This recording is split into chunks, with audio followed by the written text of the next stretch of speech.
1000 रुपए हड्डी वाला देंगे। पता कर दिया ना जरा क्या है हटे ना जी।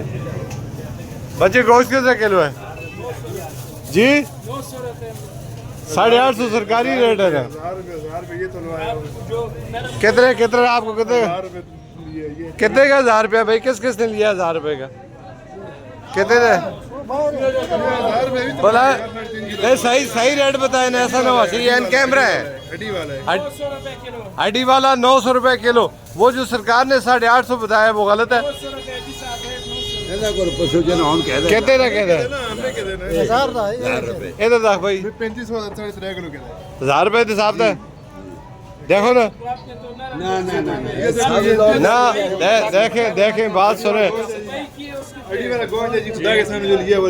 कितने का लिया है? 3500 का 3.5 किलो 3.5 किलो 3500 रुपए का 1000 रुपए का। ठीक हो गया जी। देख लें भाई ये इन कैमरा है भाई। ये